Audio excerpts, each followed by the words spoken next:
Okay, we're live. We're live, guys. How are you guys doing? No music tonight because I forgot to set that up. So, again, to reiterate the format, I talk for half an hour, and then after that, we go into Q&A, and you can ask whatever you want and discuss whatever you want uh, in the second half, which will occupy the next hour. So 30 minutes of me talking and then Q&A. So how are you guys doing tonight? We're back to normal schedule of Thursday for the live stream. And the topic tonight is, strangely enough, very close to the video. The video I just released. I just released a video on propaganda and how you can manipulate a population if you control the flow of information. So, and I was just talking about that in the video, and several things happen after the video, which is very, very interesting. And one of them is that Elon Musk, you know, has an accepted offer to buy Twitter. So that's settled. That's I mentioned that on the video, and then simultaneously to that, the Department of Homeland Security decided that they will have a Disinformation Governance Board. So government run, which, my goodness, that's exactly what I was talking about in the video. A government run information department, which is exactly what you don't want government to be doing. That's why they're suppressed. That's why you want independent parties doing reviews so nobody can take that information and use it as a propaganda machine. And here we are, exactly in that position, exactly in the position of allowing government to have a propaganda machine. Completely authorized by the government. This is pretty crazy. So, this whole story with Elon Musk and so on is very interesting. And some of you, don't like it. Some of you like it. Some of you don't like it. And I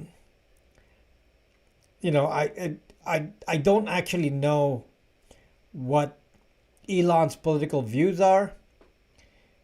I know that he's into free speech, which is, in agreement with what I want.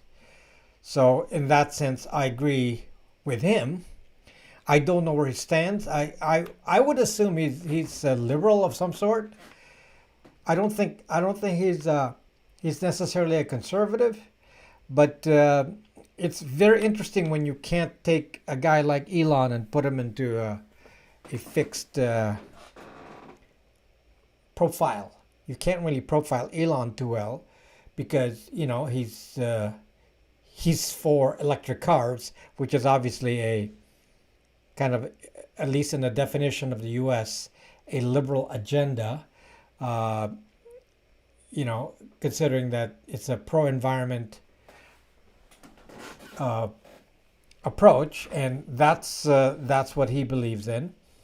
On the other hand, his rockets use up a lot of fuel.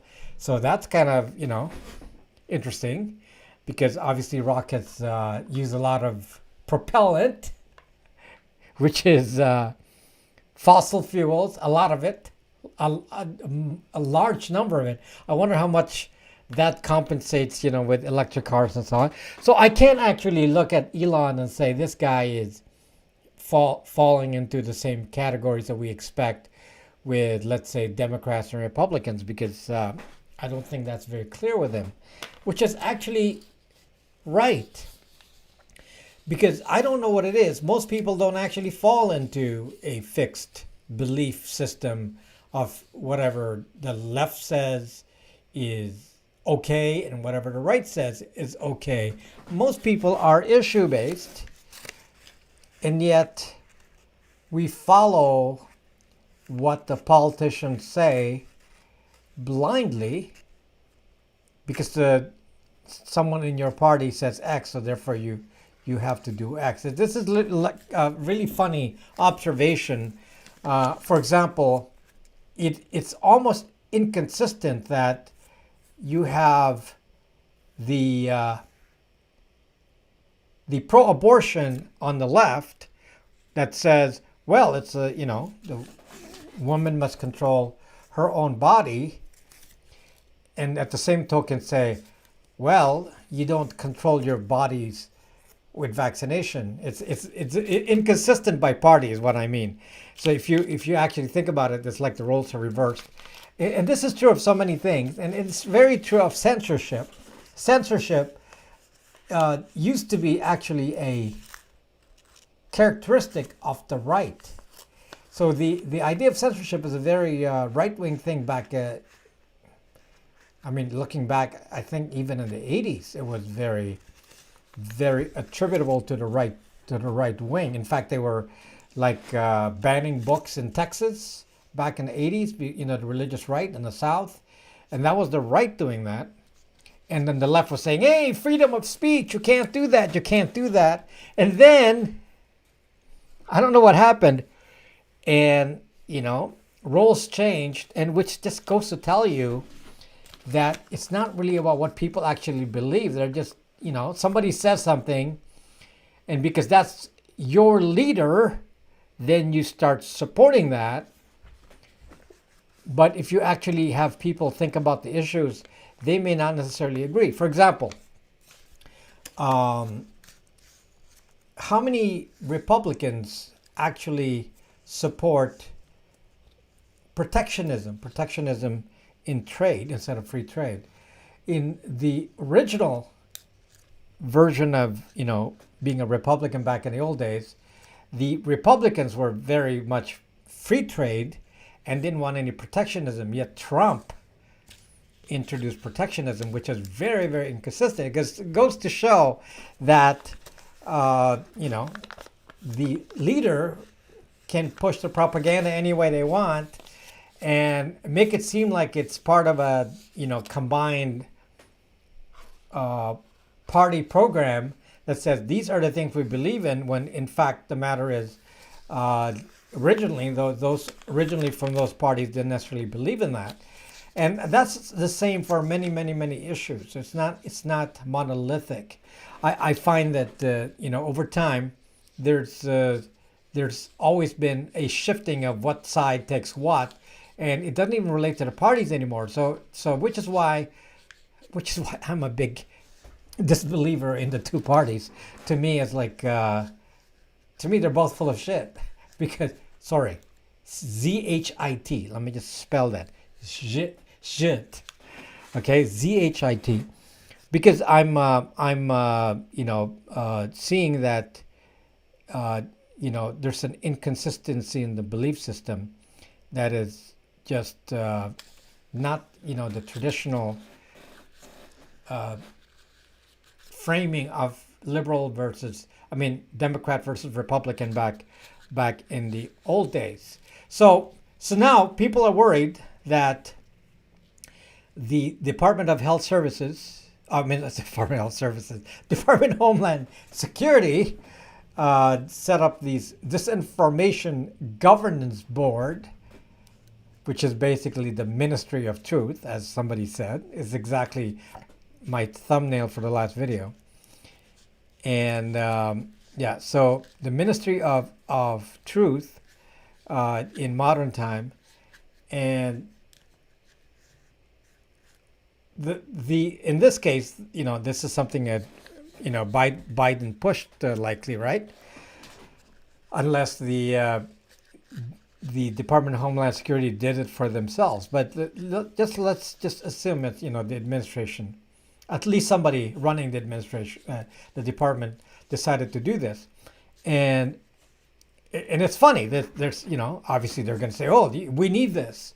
Now what's going to happen now if the Republicans take over in the next election, and now Republicans can control the disinformation governance board. And everybody's going to go on the left, go up in arms, say, no, no, we can't do this, we can't do this. So again, the inconsistency in what people do, and this is part of what I'm saying about propaganda. You push an issue, and then when it's used against you, suddenly it's not a good idea anymore. And in a sense, you really realize it's not really about the issue, it's really just about power. So you don't want anybody to run out of power. You know, the idea of disinformation is used to basically get ahead of the opposition, whatever the opposition means in this context. So I think a little bit differently, and and so far I'm just taking Elon Musk at his word that he just wants a balance, and I actually am the same. That's what I believe. If Elon actually believes that, then we're gonna be pals, because that's all I want. It's just balance. Why this lopsided strategy with big tech doing exactly the same thing across the board with Facebook, Twitter, Google, Apple, Microsoft? They're all the same kind of style, and as we already know, 99% of the people at Twitter are on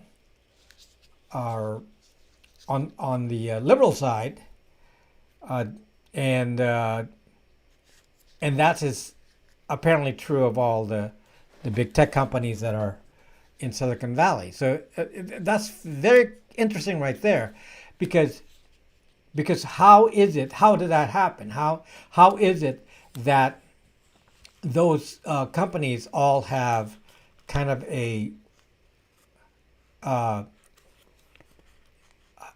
they're all the same. They all think the same, and I don't know how that could have possibly happened. Did they get hired with somebody doing a litmus test and saying, well, if you're a liberal, you belong here. This is what we believe in, and so it's very interesting that there's only one point of view. Now, this is very unusual because in most places in the U.S. there's a bit of a balance, and there's some that will be on the left and some will be on the right, and then we have a situation here where not only does big tech have a ultra liberal bias. Again, I don't want to hear Europeans say, you don't know what left is, you don't know what right is. I don't need to hear that, because left and right here has no actual meaning. It's just a grouping that says we are on this side and then we're on that side. What they actually believe in, as I already said, is kind of changeable. It just depends what the leader says, and everybody just follows the leader. If the leader says we're going to be X, and we're going to be X, everyone just goes to X without really questioning it, because that your leader said so, and that is not the kind of thinking that is critical thinking. And I don't actually believe that one side or the other deserves a platform to control the other side, because if in fact, so right now the liberals have control of big tech until the Elon Musk affair happened here, which now changes big tech, because now there's a big giant platform that may no longer be pro left, and that will cause obviously a big change in the big tech land. And then on the other side of it, the politics, of course, changes depending on what happens, and it's projected according to mainstream media that in the midterms, the Republicans will take over. And of course, this is no big surprise. I'm old enough to see this going back and forth over the years. I mean, it just does that. You can't expect that one side will always win. There's always going to be a change, and actually, it's a good thing. As far as I can see, it gives a balance to a point of view. If you look over like a long-term history, the back and forth has led to a bit of a balance, and we're in an extreme point right now in 2022 where it leans very far to one side, and I remember way back when it leaned more on the opposite side. So it's just the way it is. It's just the way it is. It just keeps changing, and yeah. So there's no need to be like looking at this as liberal versus conservative kind of thing, because the fact of the matter is that in order for this country and all countries to really be for the people, it's just all about everybody gets to speak equally. So why is it? Why is there so much demand for one side to take advantage of the other? At the moment, it's the left wanting to take advantage in terms of control of information flow. This person, the person in charge of censorship at Twitter, Vijaya Gadde, is clearly believing in censorship to a very large degree. I heard so Vijaya Gadde and Jack Dorsey went on Joe Rogan's show and said on Joe Rogan's show that, hey, we don't want censorship. We want what did she say? Sunlight bleaches truth, or something like that. Sunlight bleaches truth. Somebody can correct me on what the actual wording was, but it's like saying, oh yeah, all we need to do is have free speech and the truth will come out, because the sunlight and openness will bring out the truth. And yet, what a fucking lie. What a fucking lie. Because right after that, Twitter goes back to the same old way and starts to say, we are going to do some serious censorship and censored, so many things. And in fact, I got so upset with Twitter that I left Twitter. My account is not active, and I haven't come back to Twitter yet. And it was just, it's like, what's the point? It looks like because the censorship is so blatant. It's so blatant, and obviously this Vijay Gadde is like very, very extreme in her beliefs, that she can't even see when something is in the middle. Can't even tell. Now, there's a very funny thing too, is there's another person. This one is in the UK. Another Indian woman, or a British citizen of Indian origin, and she runs Moonshot CVE. Now, I've talked about Moonshot CVE in many videos, and all suppressed. They're all suppressed videos.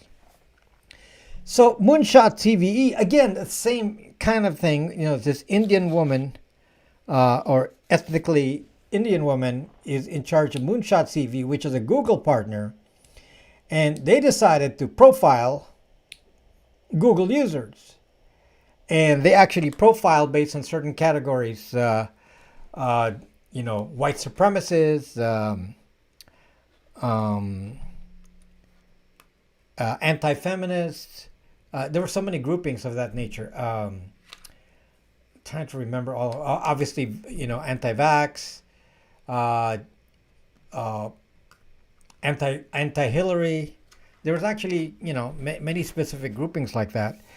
And what is interesting is that they actually didn't think that they were doing anything outside of what they should be doing, which is to profile people based on pretty much beliefs that I would say are more to the right of center. And then they call this group, basically calling them violent right-wing extremists. I don't know how, thinking a certain way like anti-vax turns into violent. I'm not sure how they gauge that, because the basis of gauging whether you're violent is based on Google search. So if you did any kind of Google search they categorized you and then put you into this bucket, and they actually plotted you on a map. Remember, with Google IDs, they actually know who you are. So with Google IDs, they plotted your exact location. Remember, you have a phone, so they know your exact location at all times. They actually plotted a map, and I can't find those maps anymore. They took them out of Moonshot CVE's site, but fortunately, I did a video, and the map, one of the sample maps, is in the video.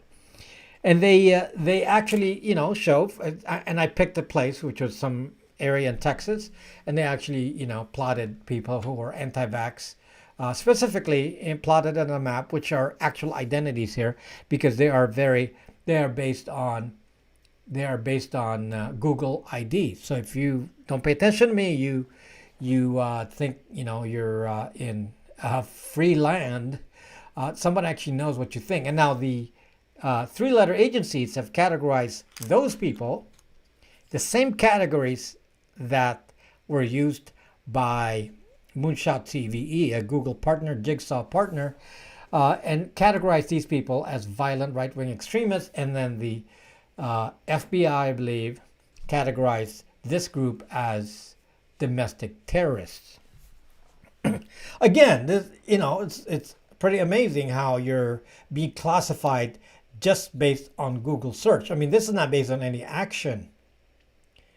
So this is very Minority Report-like. You haven't even done anything yet. All you did was do a search, and they've classified you in a very negative way, tracked you by, with your name, most likely, and then put you in a database so that later on they can reference you and say, oh, violent right-wing extremists. And we say, oh, pretty cool. Because, I'm a supporter of Biden. Therefore, all of these people who are doing that must be like really evil, violent, right-wing extremists. Which, as somebody more on the center, I look at it and it actually ticks me off because, being in the center, I can appreciate the points of views on both the left and the right, but when people take advantage and say, well, we are going to block one side. We're going to label them. We're going to call them violent, right-wing extreme. We're going to actually take action in harassing them in some way. First of all, the way Google does it is by actually changing your search results. And again, none of this is theory. It's go to moonshotcve.org, I believe, and you will actually see what they're doing specifically and what the programs are, and you notice a particular bias towards things that are based on the agenda of the Democratic Party, and absolutely nothing that pertains to the agenda of the Republican Party in terms of who they categorize as violent right-wing extremists. So it's some internal basis of classifying you based on search results, and you wonder if this is a permanent record somewhere, and it's being sent to some central government database, and then then they start watching you and say, well, this is an extreme right-wing extremist just because he doesn't agree with whatever is being promoted on the left. Now, this is very, very uncomfortable. And by the way, this could shift with a change in elections, with new elections. It shifts, and whoever's in control of the government, whoever's in control of these departments, there could be it might take a decade, but over time it shifts back and forth. And now what happens then? Now the other side will say, oh my gosh, why are we doing this? Unfortunately, you empower them. So now the liberals in the government, empowered by big tech and so on, have empowered control with big tech technology into the government, and basically have asserted control over people's thoughts. And how do you undo this when it shifts to the other side? How do you undo this? Focus on the left. How do we undo this? Wouldn't it be better to just say, let's just have everyone on an even basis where all ideas are heard, and truly to implement what this Vijaya Gade was saying, which is that sunlight bleaches truth or whatever she said. Why not do that? Sunlight. Just have sunlight. Now, that's what Elon Musk is saying, that's what he believes in. Now, obviously, we don't know if that's all he believes in. We don't know that. Like I said, I don't believe that Elon Musk is a conservative. So if you're on the conservative side, although you like Elon Musk right now, you don't actually know. The actual conservative is Peter Thiel. He's the conservative billionaire that runs Palantir. That's another one of these really evil companies. Palantir. That's the one that's profiling every one of you on the right. That's the right profiling and classifying people and being used as a mercenary organization to influence thought from the control of the right. So who wants any of this? I don't want anybody on the right manipulating us. I don't want anybody on the left manipulating us. Why do we want anybody to manipulate us? And it's really, really a bad idea to allow that, because you're giving them tools to do this. And now at the moment the people are saying, oh, good, the Biden's government is implementing the Disinformation Governance Board. And let's see what they feel if there's a change of presidents, parties, and a change in Congress, and there's still a Disinformation Governance Board. What's going to happen then? What's going to happen if Twitter, instead of Vijaya Gade, what happens if Elon puts somebody that's exact opposite and does, censorship of the left? Because he can do that, right? Oh, he's a private company. He can do that. He can do anything. So why is this a good idea? I don't think it's a good idea, guys. I don't think it's a good idea. I don't think it's a good idea to be under the control of any of these guys. So yes, I like the shake-up. At the very least, what Elon does is shake up the system. And at least in the word side, what is being said in word side is very scary to the opposite. I like it when Vijaya Gade was in tears, apparently, when Elon Musk, when his offer was accepted, Vijaya Gade was in tears. I was like, that's actually good news, because if Vijaya Gade is in tears, then she believes that the Elon Musk is going to go in the opposite direction, which is good. If she actually believes that, and if that actually happens, then that's a shakeup, and a shakeup is needed, because right now it's very biased towards one side. So that's the situation right now with the events of today, and I'm glad there's a little bit of a shakeup. I don't know how this will actually turn out. So I'm gonna just say I prefer that we do not have any interference on either side in the future, and that we are just allowed to do our thing and have very, very minimal censorship. Censorship should be limited to things like personal attacks and that some obvious things like that. Personal attacks and things like pornography or anything illegal. Twitter is a lot of pornography, so I don't even know. I don't even understand that. Normally, Twitter should have been banned from the App Store just for having pornography, but it's allowed. Yet, if I had pornography on my site, I'd be banned from the App Store. So it's this is big tech doesn't have equal implementation here. It's basically a matter of power. Who has power? So anyway, it's a very big concern. To summarize, I prefer that they don't have power over us, either one, anyone. I don't want anyone to have power over us. And the way to do that, by the way, just one quick solution is to not be profiled by having the right devices, the Google phones and browser isolation. You basically stop them from identifying who you are, and if they can't identify you, then you will find that you will have a little bit more freedom of information, as long as they don't block the information flow from the platform, which they are doing currently. Okay, so I don't have any Starlink cause and effect.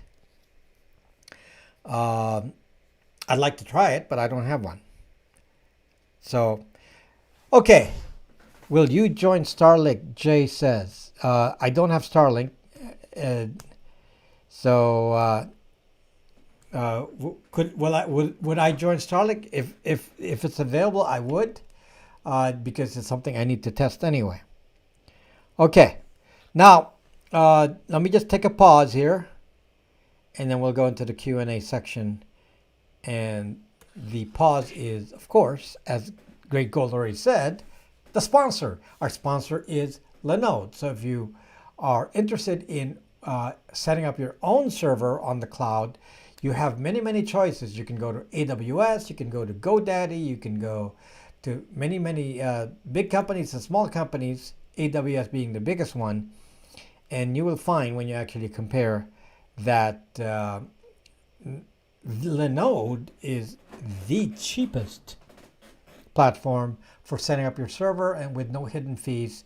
And in fact, if you rent a server for as low as $5 a month, you actually will find out that it includes bandwidth, so there's no extra cost. And in the long run, you find that those hidden costs are is actually pretty big. So from Amazon AWS, for example, the hidden costs are humongous. So in reality, they say, oh, well, we'll give you a server for $5 a month, and then you end up with $100 a month. You say, what happened there? Because there are so many hidden fees. So anyway, Linode has been treating me the best, and they also have the best tech support in my experience. And I've been with all of these companies that I mentioned, and Linode is the best. So if you use the link linode.com/Rob Braxman, they will give you a $200 credit, which you can apply for 2 months worth of purchases on Linode. Okay, guys. So let me read your comments on here. I think it's called Neuralink, not Neuralink. Let's see. John Monroe, about amateur radio? What about amateur radio? I have a question. My desktop shut down by itself.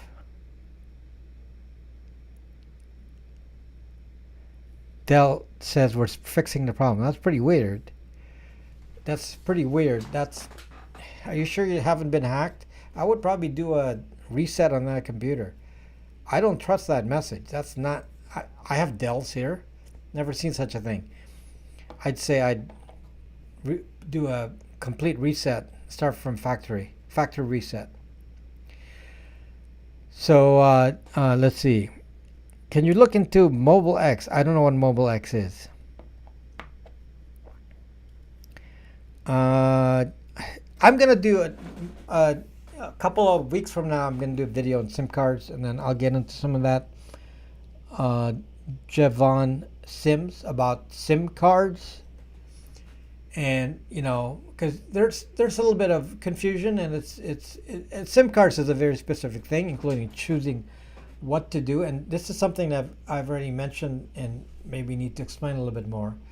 But all phones can be hacked by state level players. Pegasus, SimJacker attack, SS7, and so on. These are all like very high level attacks, not the kind of attacks that can be done by ordinary hackers, but at the very, very advanced level. Like, I don't know how to do it. I don't have the tools. The tools are available to those in government and those that are subscribers to Pegasus. So if you or NSO Group is the one selling Pegasus. So if you're in that category, state level player, and you're a target like a reporter, then yes, you can in fact be hacked. And for those kind of people with that kind of threat, you do need a different kind of approach. Now I don't feel like I'm in that kind of threat level, so I don't really take that kind of precaution. But if you are in that category, and that's a very small category, I've mentioned this before, I'm going to repeat it again. And the way to do it is to stop using the phone and texting side and have a data-only plan. Data only. And with the data-only plan, you basically set up your phone to do voice over IP. You use a third-party supplier of voice over IP that's not based in your country, so they can't listen in. For example, if you're in the US, you could use, in theory, use Viber, which is not a US company, instead of Skype or Google Voice, which are US companies. And by doing that, then you actually can disconnect yourself from the carrier phone and texting and use data only. Data is encrypted. Everything that goes into data nowadays is encrypted. So that kind of limits what can be spied on you. If you don't do this, then you have to understand that your texts, your emails, your phone calls are all captured by certain parties, particularly the government. This is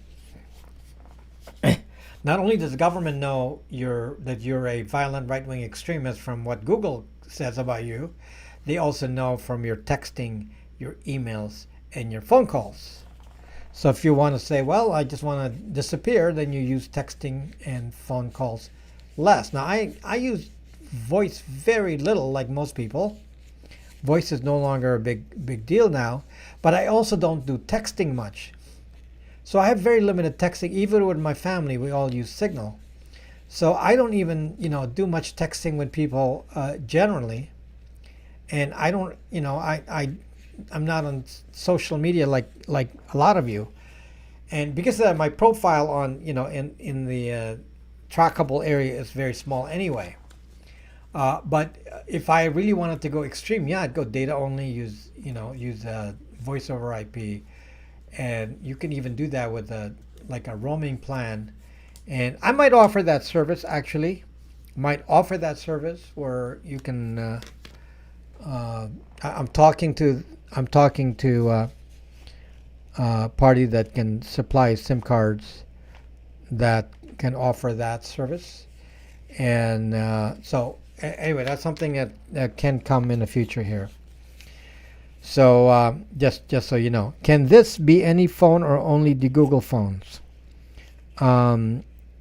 I don't know what that's in reference to, but if you're talking about tracking, you can only not be tracked on a non-Google Android and non-iPhone. So the options are de-Googled Androids or Linux phones. That's it. There's no other choice.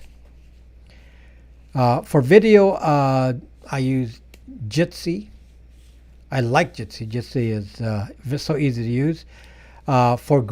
For individual, you can use Signal. One-on-one, you can use Signal. But for group video, Jitsi is pretty good. And free and no identity. It's fantastic. If you want to use Volta Wireless, the SIM card, you can use Volta Wireless, the SIM card. And it'll work on the Brax 2 phones. Some of you are having,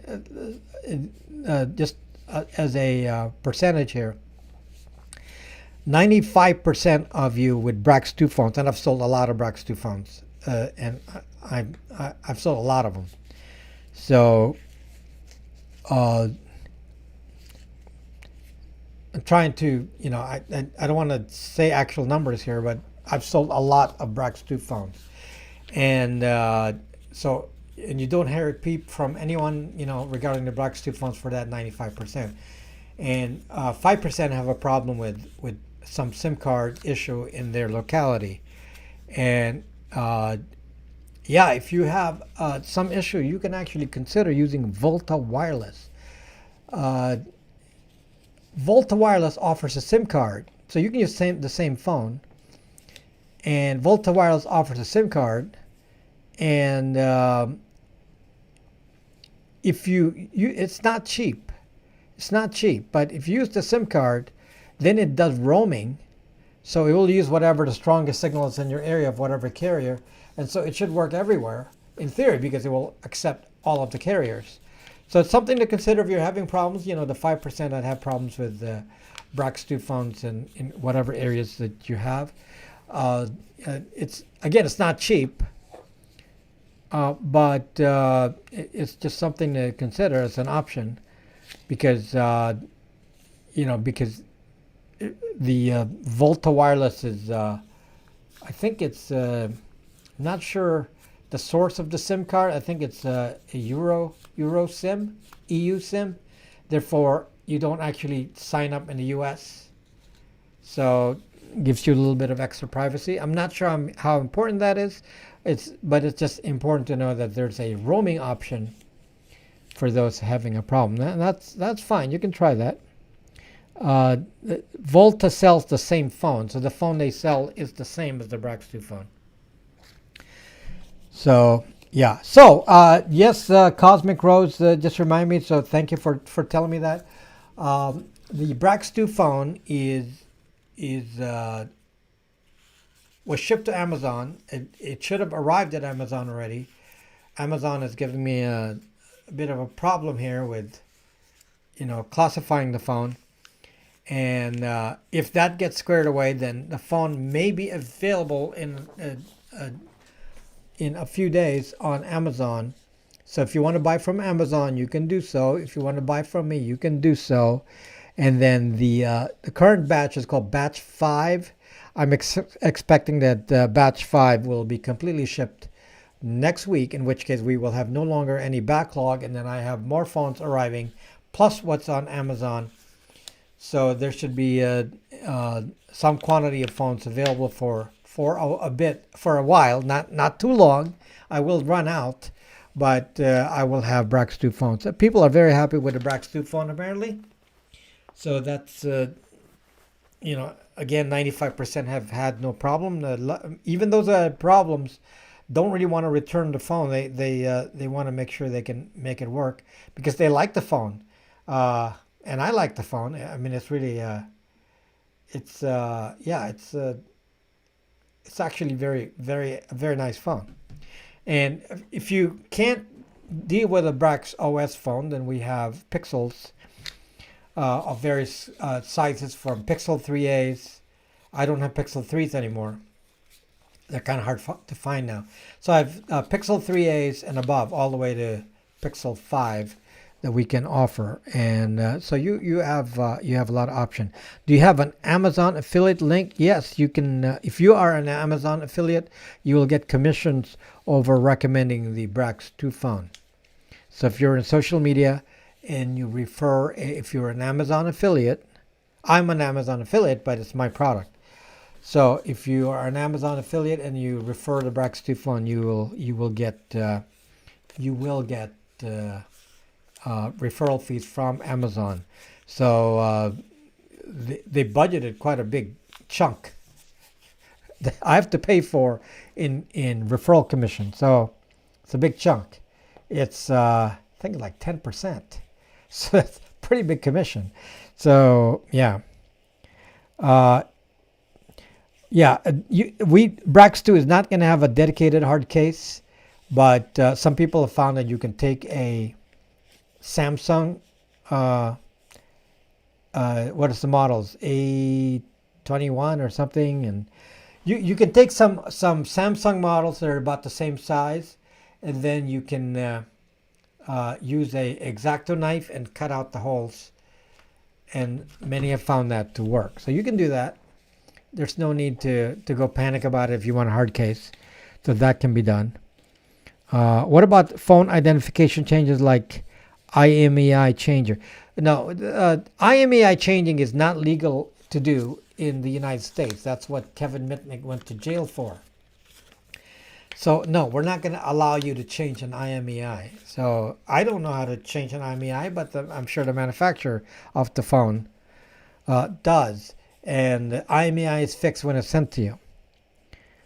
So yeah, do you think Linux will ever have a chance to become an industry competitor for phones? Unfortunately, Linux does not have the resources, being a volunteer kind of thing, and so because of that, development on Linux is much slower. Linux phones is much slower than, let's say, with Android. It's in some parts is actually quite far away from what Android is. Android obviously is based on the Linux kernel, but it is not Linux. As far as being GNU Linux, it's not. For example, I'll give you one example that is such a big advantage on Android. Android has SE Linux. The SE Linux security policy is implemented in Android at the app level, so an app can't do things that is not authorized based on SE Linux policies. So it's very, very hard to hack an Android. There is no such limitation on a Linux based OS. It is quite possible that a Linux app that is not open source could be a rogue app, and that it wouldn't be detected because there's no actual way to stop the app from accessing permissions that it doesn't have access to. So that's a major limitation, for example, in Linux, because they have not gotten to the point, because it takes quite a bit of programming to do that, to actually have every single app compiled against an SE Linux security policy.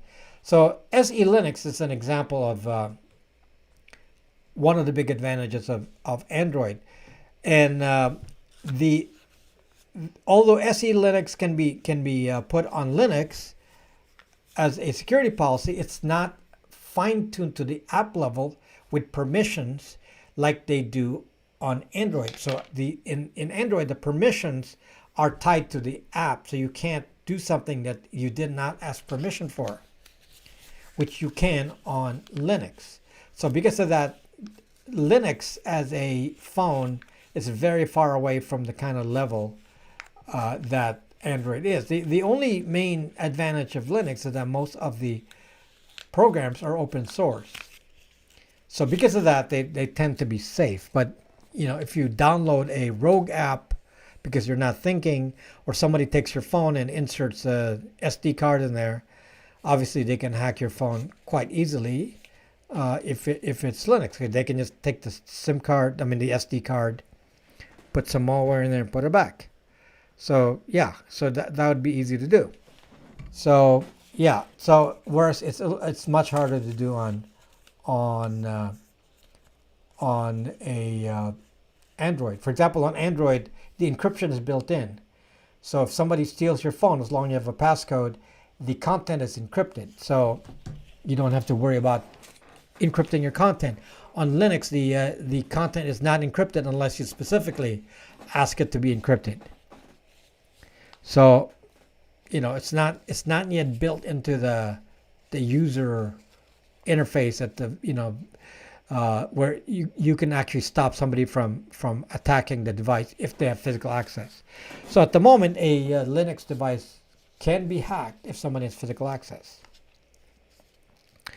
I wanted to ask you that for a while. Okay, you can look at places like this. Think that's there's no chip in your head. It's okay. There doesn't seem to be enough time in a day to be expert in everything in life, OPSEC included. Oh, are you talking about Elon? Okay, so I don't want to be switching back and forth. Let me just stick to the topics I can answer. Okay, what did I miss here? Let's see.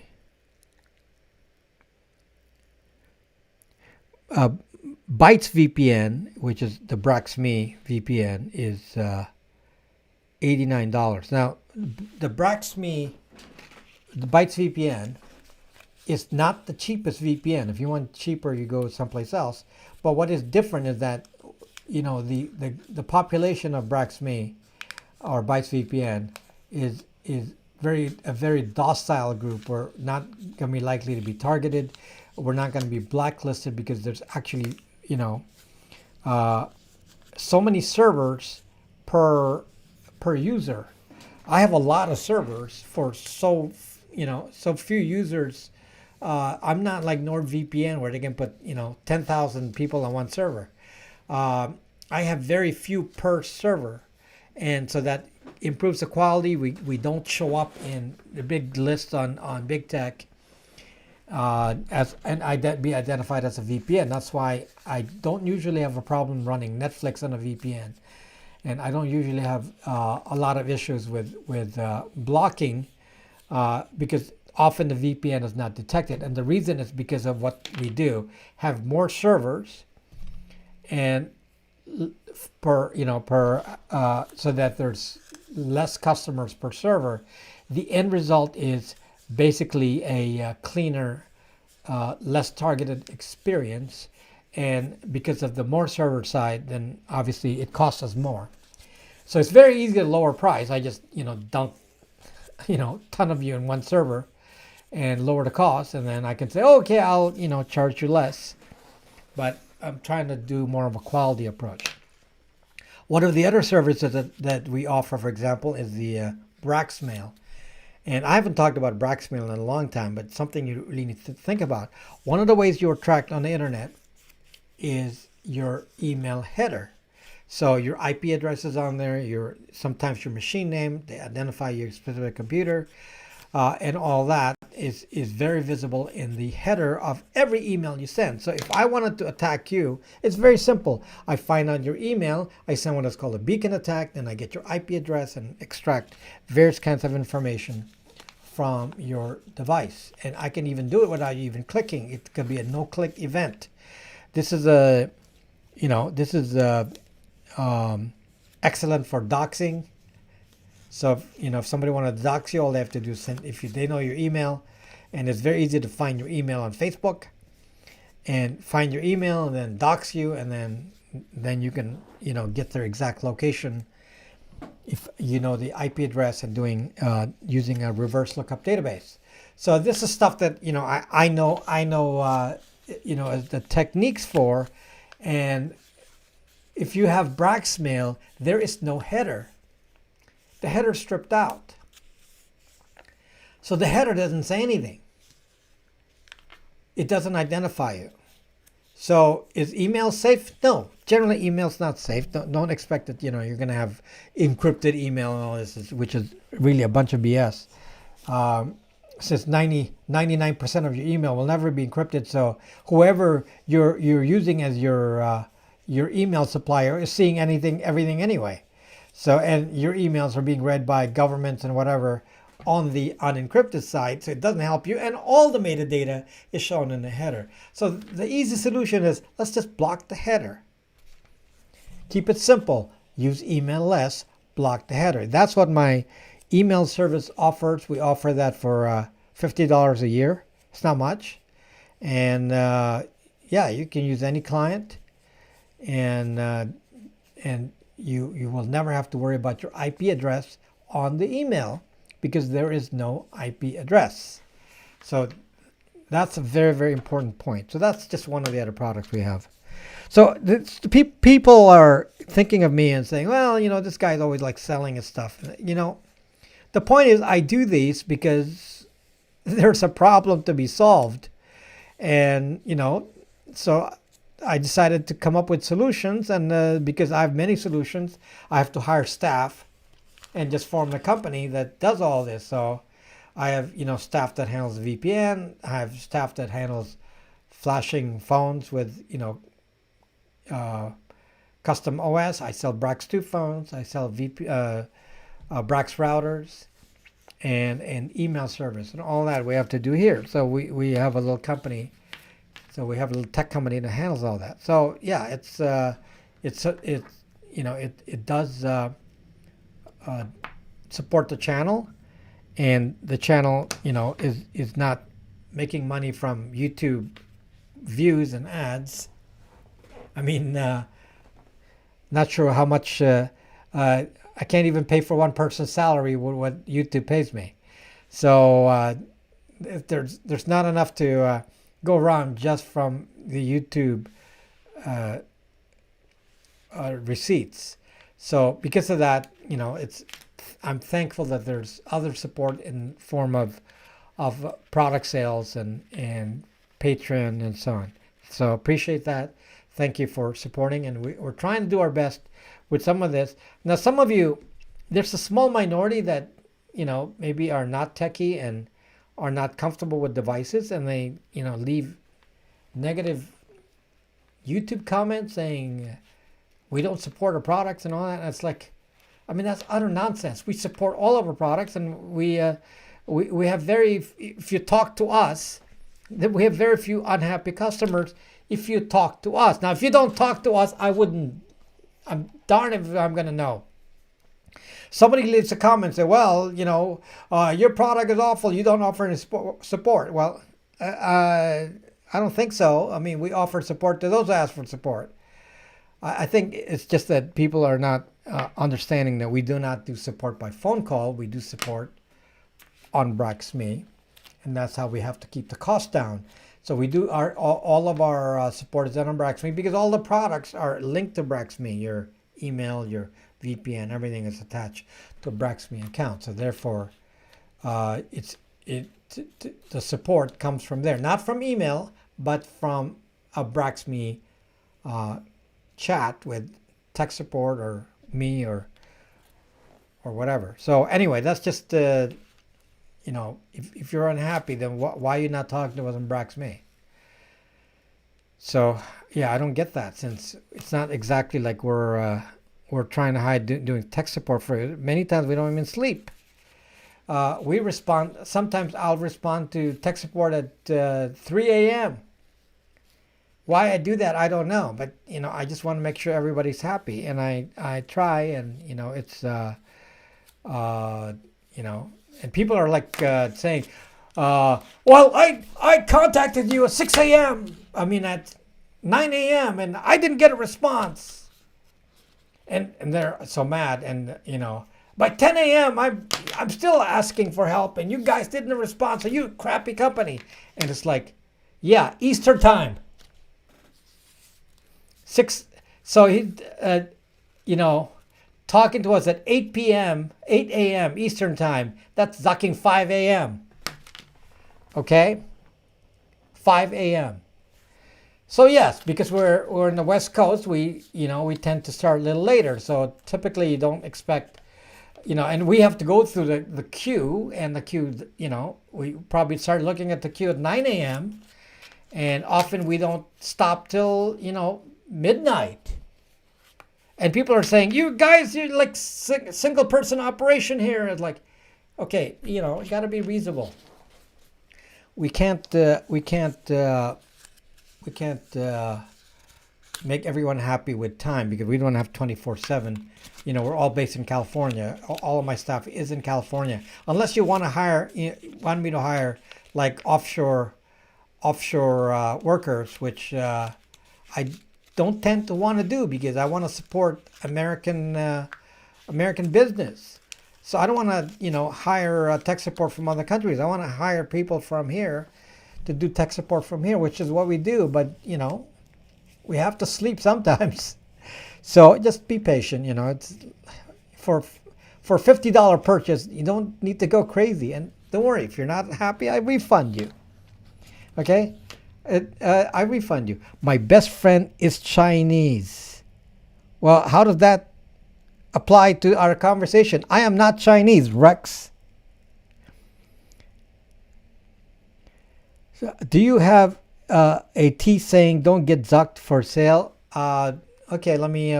If you like it, if there are people enough that vote for it, I'll make one.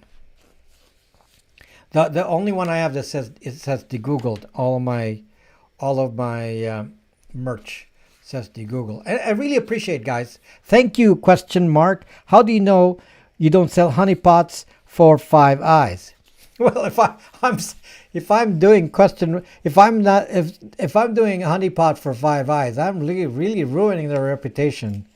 You know, I've been doing this for 8 years, 9 years now, of publicly attacking all of these. And you're like, you know, after that amount of time, surely, if I'm a faker, you would have known that. So people have known me for a long time. I did 7 years on Periscope before this. So is it a good idea to pay your kids to stay off social media? You mean you can't discipline them? You have to pay them? Why not just not give them a phone? Do you understand? A lot of you will not do that because, you know, you want to give your 9-year-old a phone. It's such a crazy concept. 9-year-old, a phone. So, you know, I can't help you. You give your 9-year-old a phone, you don't supervise, what do you expect? You're building the next generation. Who cares where he is from? What did I miss something in there? Is it the question? Everybody knows where I'm from. I was born in the Philippines. Is that a big mystery? I don't think it's a mystery. No, there's no plans for rugged phones. Like I said, if you want to ruggedize the case, you can buy a Samsung. Use an X-Acto knife to cut the holes in a Samsung case, and it seems to work. Okay, so yeah, I have a great idea. Like your channel from. I have a great idea. Like your channel from Hungary. Thank you, George. Why are you awake, George? Is it time to be awake over there? That's pretty early for you. Let's see. I've been using a VPN on my phone, and when I start it up, most of my apps run like crap or not at all. Any thoughts as to on why? Yeah, you didn't set it up so the VPN connects first before the network is established. So the apps, yeah. To be honest with you, you do not have to use a VPN if you're on data. Okay, so it's not necessary to, you know, if you're on data, not Wi-Fi, and you're not on a VPN, I don't think you need to worry too much. Okay? 602, that's pretty early, George. So, does isolating data onto different Google accounts work if all of them were created on the same device? No. The only way to isolate Google is to not have a Google phone or Android or an iPhone. There's no other alternative. No, setting up 10 million accounts, they will all be matched together with the IMEI of the phone. So no, the only solution is to get a de-Google phone. Now, some of you do not have the discipline to use a de-Google phone. You're going to come and say, well, I can't handle these apps. I got to use my apps a certain way. I got to use my phone a certain way. And, you know, what can I tell you? You have to make a choice. You don't like what I say, and your answer is, I must be saying something bad. Well, it is what it is. Okay, you have to change your behavior, which means you have to decide that your phone is not going to be running every app in the world. You're not going to be running Instagram. You're not going to be running anything Google on your phone. And which means no Google Drive, none of this, no Google app, and no identity stealing app on the phone, which means you got to have a de-Google phone or a Brax OS privacy phone or some such device. Beyond that, there's no answer. There's nothing you can do. You can play any trick in the book, and they have the IMEI on the phone. You set up 5 different accounts, and all of that's matched the same IMEI. Therefore, all of your accounts are linked anyway. There's nothing you can do. And when you're linked on the phone, you're linked on the computer, you're linked to every other device. You're even linked to other devices nearby. So there's no solution. I don't know what to tell you. There are no shortcuts, folks. There are no shortcuts. Clearly, at least 80% of the problem is the phone. If you get rid of the standard Google Android or an iPhone, you've already eliminated 80% of the problem. I'm going to tell you, if the only thing you do is to have a de-Google phone, you've already accomplished a hell of a lot. You don't have to do anything special. That's really the bulk of it. Now, if you use all my solutions, let's say you have a Brax 2 phone, for example, and you have a VPN, and you have or a Brax router in your house to VPN the entire network, and you have a Brax mail to get rid of the header on the email, and then you practice what is called browser isolation. I mean, heck, what, that's 90-some% of the issue. And those few techniques are enough to really screw up big tech, or even the government. You can take extra steps like the SIM card, and you're gonna be quite ahead of the game. And then you don't have to worry about somebody controlling you with disinformation governance boards and things like that, because unless you can be identified, you can't really be classified and profiled. So the real deal is stop the identification. That's really all I teach here. Stop the identification. If you cannot be identified, what you do on the internet doesn't connect to a single person, then no one can take action against you in some way. And the some way could be as little as controlling what information you see. Simple stuff. Simple stuff. And some people, there was a gentleman that's, a little bit cranky with some of you. His name is Terry, I believe. So he leaves comments on on your he comments on your comments on YouTube, and he usually says something along the lines of, well, what are you actually doing? You complain and complain, but you actually do anything about it. And yeah, he's a little bit aggressive with that, but what he's saying is entirely true. I mean, you can talk the talk, but the reality is it's really simple. Take some action. Take some action. What is this simple action? Well, the number one is a Google phone or a Linux phone, and you don't have to use mine. You can use somebody else's. You can flash your own. You can flash it with Lineage. You can flash it with Graphene. You can flash it with Calyx. You can flash it with any number of things that don't have no gaps. You can buy PinePhone Pro. You can buy Librem 5 if you will ever get delivery of one, which is not likely. You can do a Brax 2 phone. You can use my existing phone. All of these are options, and they all achieve the same thing, which is disconnect your identity from the phone. And those are all good solutions. What percentage of people do this? Not even 1%. Not even 1%. I mean, I have 362,000 subscribers or something. I forget. 363 soon, I think. And with this, what percentage of this 300 plus, almost 400,000 subscribers? What percentage of you are on a Google phone? What percentage? So, do we have 10%? I don't think so.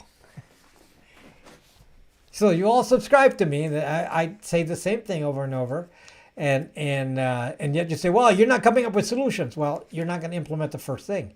The first solution is get a fucking Google phone and feel safe for a change, because the phone does not have an identity. You never logged in.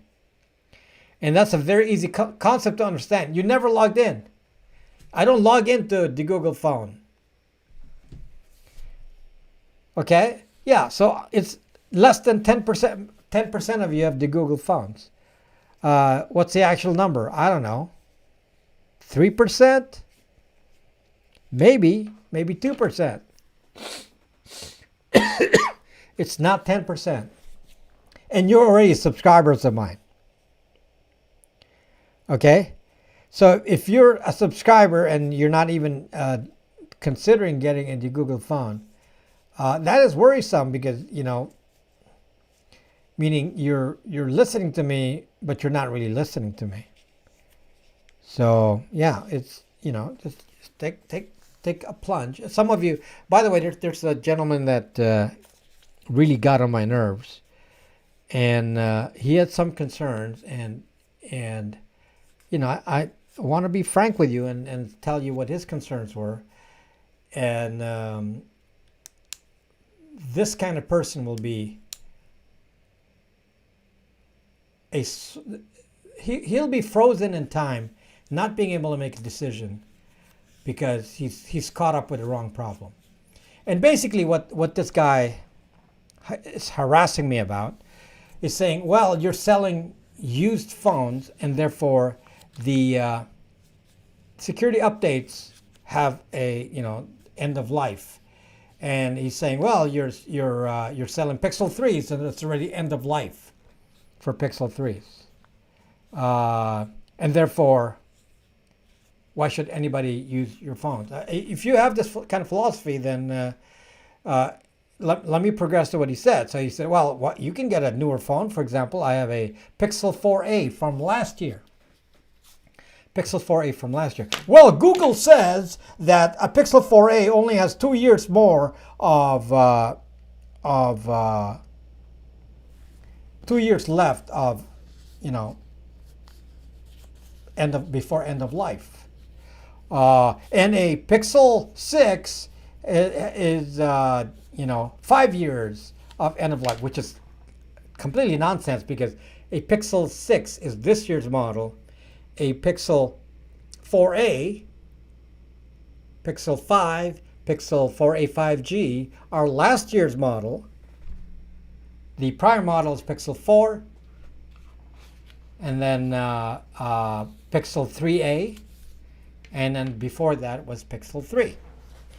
And now none of this matters because who really cares? Because it's like he's saying, well, you're not going to get firmware updates. Well, to be honest with you, I have not seen a firmware update in any of these phones since the beginning. So that whatever they were shipped with at the time of when they made the phone, I can't recall any single phone here that got a firmware update. Because once the firmware works, then they never touch it again. So the OS itself, which is Lineage OS or Brax OS or Calyx or Graphene or whatever is being used, somebody is actively updating it. And the support for this still goes on. The Pixel 3 is still way in use, and there are many active users and many active people supporting it on Lineage OS, for example. It's a very actively supported phone because there's a lot of people on the phone. Pixel 3 is one of the most popular. Therefore, somebody's taking care of it. But this guy was like, oh, you're not going to get security updates, so therefore I'm not going to go buy it. So it's like, okay, if that's your philosophy, then you will be frozen because you'll never be able to make a decision. Whereas the average person doesn't even keep a phone beyond 2 years. So none of this even matters. So what if you didn't get a firmware update? The phone is running. It will continue to run. Somebody's taking care of the main OS itself for any major security issues if something arrives. And this guy's like, no, I got... Well, then you go get a new phone. But obviously we can't flash a new phone because degoogling a phone does not happen in the until the 1 year is up, typically. So on average, the flashing of a phone takes about a year, 9 months to a year, before somebody comes up with a change. And the only exception is Brax OS. Brax OS was made specifically for this phone. So Brax OS phone is us. We will support this phone. There will be developers supporting this phone as long as they're users of the phone, because we have programmers that do it. This is not based on somebody else's agenda. We have our own developers that are working on Brax OS. And it is our commitment, as long as people are using it, that we will do updates on Brax OS, which is beyond what anybody else can promise on any other platform, because we don't control Lineage, or we don't control Graphene, or we don't control Calyx. We do control Brax OS. So I'm happy to say that it's our commitment to support it. Do we control firmware updates? Hell no. And I don't, like I said, I've never even seen of a firmware update. I don't think manufacturers care to give us a firmware update. I don't think they care. So I've never expected one. And it's never been an issue. The phone does what it's supposed to do. Give you privacy. Keep you from getting identified. That's what the phone is about. Going too far into, expecting the phone to be your life is not what the phone is. So, you'll be caught with indecision. And if that's your kind of thinking, then you'll just go fight with everyone. Because, obviously, no one, not even people who make graphene or who make Calyx or who makes Lineage, can control the firmware updates, because the firmware updates have to come from the manufacturer. If the manufacturer doesn't update the firmware, then there's nothing any of us can do. They have to send the firmware update to Google, and obviously they will stop doing it after a certain while because they have new products. So, okay, so yeah, we can't. We got to make some sort of commitment here. What do we expect the phone to do? The phone is here to protect your privacy. If you have expectations that go beyond that, well, keep buying a new phone every couple of years. It's the only solution. If you're going to be stickler for whatever, then keep updating your phone. I mean, if you feel like it's no longer supported, you're going to spend more money. Keep buying a new phone every couple of years, or even every year. Well, that's up to you. You control that. Okay, but for the average person, I don't think. Thank you, Keypat Guirio. Thank you so much. So anyway, just don't be frozen in indecision. Okay, it's don't have expectations that are unrealistic, because obviously we are dealing with the limitations that we don't. Most of these phones, the Pixel phones like this, we have to buy used. So I buy these used. I sell it to you used. Sometimes the battery fails. I can't. What do I do? So it's part of the cost. You get the battery replaced if it's out of warranty. I warranted for 30 days, but they're used phones. So, sometimes the older the phone, then the more probability is that something might happen to it.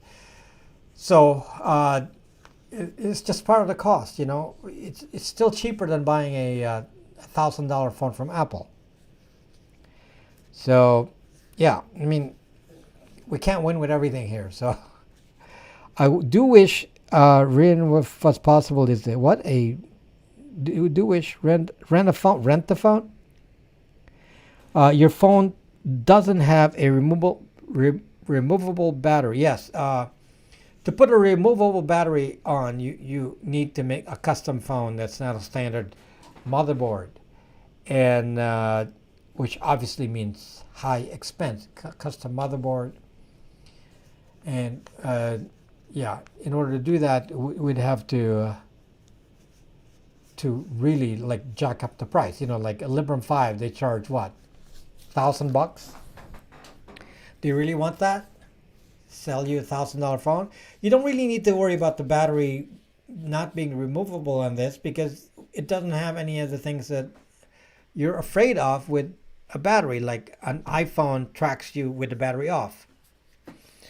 There was that guy who left a comment on my video that says that I was doing FUD, fear, uncertainty, and doubt, by claiming that an iPhone is tracking you with the power off. He said, that's not true. It's not true that the iPhone is tracking you with the power off. It's like, oh my gosh, people want to believe what they want to believe. I have several videos on it explaining it. This is documented by Apple. They admit this, that since iOS 15, it's in the Zucking update notice. For goodness sakes. You're going to argue with me, it's in the update notice. The iPhone turns into an AirTag when the power is off. It's in the Zucking update notice for iOS 15 point whatever. So I don't have to you know, oh, prove it to me. Prove it to me. Yeah, you know, I proved it in theory, and then it was funny. I made a video talking the theory about can a iPhone track you? Can a phone track you with power off? I said, likely this is something that Apple could do, I said. And I gave the reason because they have the Bluetooth Mesh Network BLE already active on the phone. So they could do that. And lo and behold, after I did the video, somebody made a comment on the video that says, yes, Apple is doing it. And I was like, do you see what I mean here? I theorized it. I said, if anyone's going to do it, it's Apple because the technology is there with the Bluetooth BLE. And sure enough, they actually did it. So you don't have to worry about batteries on a phone like a Brax 2 because it's, you know, there's no such thing. There's no Bluetooth BLE doing that kind of nonsense because it's based on Android open source. So it doesn't have that capability anyway, and there's no central authority that's collecting them. If, you know, when there's no central authority to collect them, then there's no database. Okay, how is Arrival Tech make on phone with Arrival? I don't know what that is. Just got off the phone with Elon, and he said he's the secret. What? I store my iPhone on the Apple Store to keep it from tracking me. I store my phone on the Apple Store. Print your own phone. What prevents chip designers and manufacturers from producing a modem chip with no flaws and backdoors? It's called patents.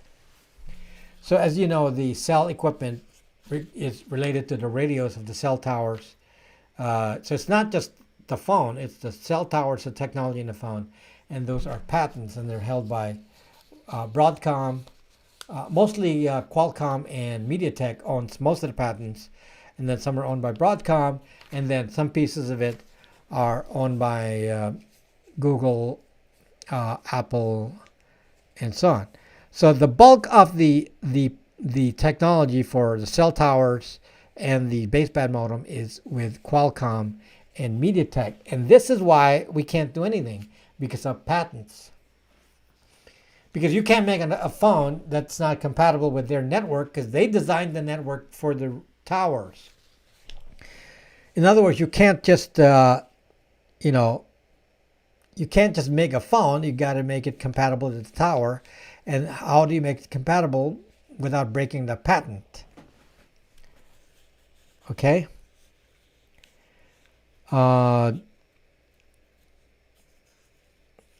How much is the custom phone like a Librem 5? $1,000. And you will not get it. I ordered mine, I don't know. I've lost track now. I don't know. It was like, yeah, how many years ago I think I ordered mine when I started YouTube. 3 years ago? Still don't have it. I actually was given, so somebody shipped me somebody donated a Librem 5 to me, and it won't even start. Thank you for the guy who donated the Librem 5, but it won't even start, and I don't know how to figure it out. It won't start. So,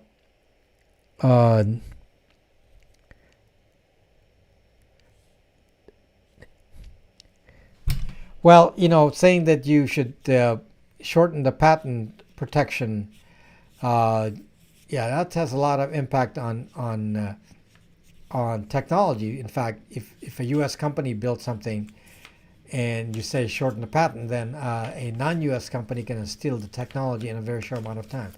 So it's like pluses and minuses to this. What is the Purple Lance question? Yeah, I can't. The comments are going very fast, so I you know, I may not be able to see every comment, especially if it's. So if someone has a Google cell phone, are you not allowed to use any app at all? Okay, you know, I don't need to answer that. There's several videos on the Google phone. Can you watch that, please? This is the Google phone. What can I do on a Google phone? Well, I'll tell you what I'm doing on a Google phone. I'm running aside from a browser. I'm running Netflix, Kindle, Spotify, Viber, Waze, Yelp, Amazon Prime,